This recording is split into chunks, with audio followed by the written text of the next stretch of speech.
আগামী ডিসেম্বরের মধ্যেই জাতীয় নির্বাচন অনুষ্ঠিত হতে হবে। ডিসেম্বর নির্বাচন না হলে এই বাংলাদেশের কখনো নির্বাচন হবে না। আমরা মনে করি ডিসেম্বরের ভিতরে নির্বাচন অনুষ্ঠান করা জাতীয় সংসদের খুবই সম্ভব।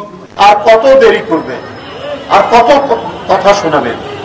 আপনারা কেন দেরি করছেন? যদি অন্তর্বর্তীকালীন সরকারকে বলি, ওনারা চুপ করে থাকেন, ওনারা উত্তর দেয় না। আর যদি বিলম্ব করেন, আপনি একজন নিন্দিত ব্যক্তি হিসেবে ইতিহাসে আপনার নাম লেখা থাকুক, আমরা চাই। আবারও আমরা বলতে চাই, আগামী ডিসেম্বরের মধ্যেও জাতীয় নির্বাচন অনুষ্ঠিত হবে।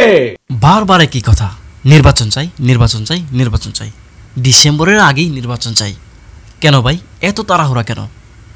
বাকি সব রাজনৈতিক দল যেখানে বলছে আগে বিচার, আগে সংস্কার, সেখানে বিএনপি শুধু বলে নির্বাচন, নির্বাচন, নির্বাচন।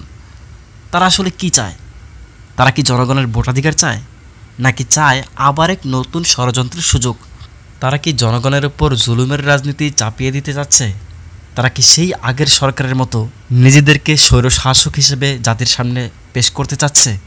তাহলে তারা ভুল করছে, কারণ বাংলাদেশের জনগণ এখন অনেক সচেতন। তারা জানে শুধু নির্বাচন করলেই সব ঠিক হয়ে যায় না।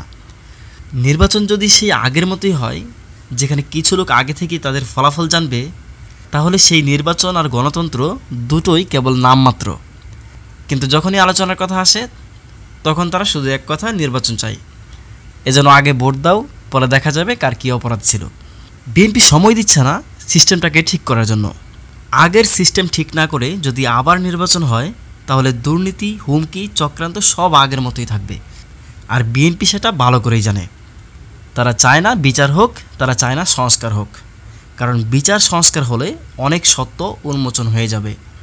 যারা আজ দ্রুত নির্বাচন বলে চিৎকার করছে, তাদের তো অতীতে দেখা গেছে নির্বাচন বর্জন করতে, পথ বন্ধ করতে, আগুন দিতে, এমনকি জনগণকে জিম্মি করতে। আজ হঠাৎ তো নির্বাচন প্রীতি কিসের?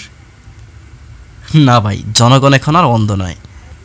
এখন নির্বাচন নয়, আগে দরকার অবকাঠামো ঠিক করা, নিরপেক্ষতা নিশ্চিত করা, বিচার ও দায়মুক্তির সংস্কৃতি দূর করা। কারণ নির্বাচন যদি সঠিকভাবে না হয়, তাহলে সেটা গণতন্ত্রের উৎসব নয়, বরং ষড়যন্ত্রের উৎসবে রূপ নেয়। তাই আগে বিচার, আগে সংস্কার, তারপর হোক একটা সত্যিকারের নির্বাচন।